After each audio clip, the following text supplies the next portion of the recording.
आज हमने नियम 67 के अंतर्गत एक बहुत महत्वपूर्ण विषय पर, जो कानून व्यवस्था हिमाचल प्रदेश में हर रोज बिगड़ती जा रही है और पिछले कल की जो घटना है वो तो हृदय विदारक है, जो बद्दी में घटित। इसमें ट्रक यूनियन के समीप जो है दो गुटों में आपस में झगड़ा हुआ और ये बताया जा रहा है कि दोनों गुट जो है वो ड्रग की तस्करी में संलिप्त थे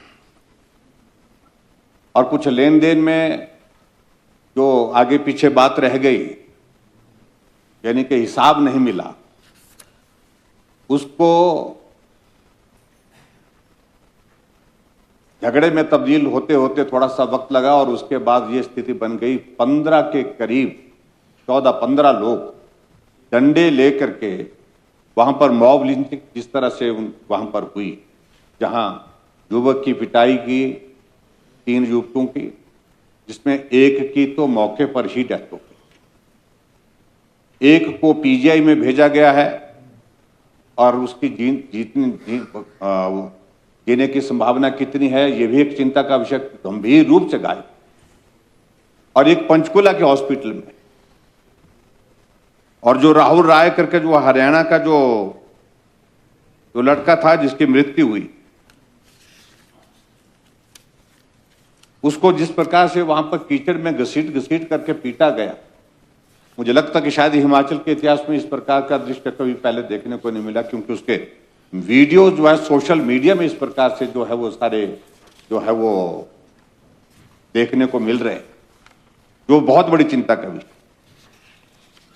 इसलिए अध्यक्ष महोदय, हमने आज तय किया विपक्ष के सब साथियों ने बैठ करके कि कानून व्यवस्था आज की तारीख में देवभूमि हिमाचल प्रदेश के लिए चिंता का विषय बन गया है।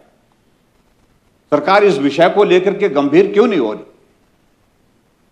और बड़ी संख्या में इस प्रकार से अगर हम जिक्र करें तो बहुत सारी चीजें इसमें हैं। उसमें जब से सरकार बनी है लगातार प्रदेश में कानून व्यवस्था जो है वो बिगड़ती जा रही है।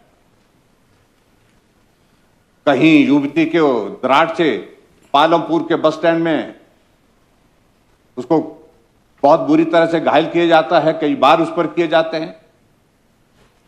और यहां तक के अध्यक्ष महोदय, इस हिमाचल प्रदेश में कभी नहीं हुआ था कि कोर्ट के परिसर में भी वहां हथियार लेकर के पंजाब से गुंडे जो है वो किराए पर लेकर के, दूसरे प्रदेश से लेकर के गुंडे लेकर के वहां गोलियां चली। और उसमें गोलियां चलने की अगर बात आती है तो उसमें बहुत अफसोस के साथ मैं कहना चाह रहा हूं, हम बार बार इस बात को लेकर के जिक्र भी करते रहे कि राजनीतिक क्षेत्र में पूर्व में विधायक रहे हुए उनका बेटा उसमें शामिल होता है और आज तक वो कितने लंबे समय से वो सरकार इसके सत्ता के संरक्षण में काम करते रहे। इस तरह की घटनाएं एक नहीं अनेकों घटनाएं हमारे सामने यहां पर हुई हैं। इसलिए अध्यक्ष महोदय, हम चाह रहे हैं कि ये विषय बहुत गंभीर विषय है। और जिस प्रकार से बद्दी बरोटीवाला नालागढ़ में जो सारा जो माफिया, जिस तरह से चिट्टा माफिया वहां पर, कॉन्ट्रैक्ट माफिया वहां पर, स्क्रैप माफिया वहां पर, खनन माफिया वहां पर, और अब हिमाचल प्रदेश में वन माफिया भी सक्रिय हो गया, ड्रग माफिया तो है ही है। तो इस तरह से इन सारे विषयों को लेकर के मुझे लगता है कि बहुत गंभीरता से हमको इस सदन में चर्चा करनी चाहिए। और मैं इस बात को लेकर के अध्यक्ष महोदय में ये कहना चाह रहा हूं कि वर्तमान सरकार की कोई गंभीरता इस दिशा में नहीं है। लगभग 25 अधिकारी पुलिस हेडक्वार्टर शिमला में बिना पोस्ट के लीव रिजर्व पर बिठाए गए। सारी पुलिस जो है इस प्रकार से काम में लगा दी गई है। सीपीएस को आगे पायलट के साथ साथ में गाड़ियां, उनकी सुरक्षा के लिए टैक्सियां हायर की हो। एक तरफ से हम कह रहे हैं कि हिमाचल प्रदेश में हालात ऐसे बने हैं कि आर्थिक स्थिति बड़ी खराब है। कौन सा खतरा हो गया हमारे विधायकों को, सीपीएस को? सारी पुलिस इस काम में लगा दी। इसलिए मैं चाह रहा हूं कि इन सारे विषयों पर चर्चा करने की आवश्यकता है। और खास तौर से जो कानून हत्याओं की घटनाएं, बलात्कार की घटनाएं हिमाचल प्रदेश में, और खास तौर से जो पिछले कल की जो घटना, ताजा जो घटना हुई, इसकी गंभीरता को ध्यान में रखते हुए हमने आज नियम 67 के अंतर्गत जो है वो चर्चा के लिए आपसे निवेदन किया है। मेरा आपसे विनम्र निवेदन है कि इस विषय की गंभीरता को समझते हुए तुरंत जो है सारी कार्यवाही सदन की स्थगित करके हमको चर्चा करने के लिए अवसर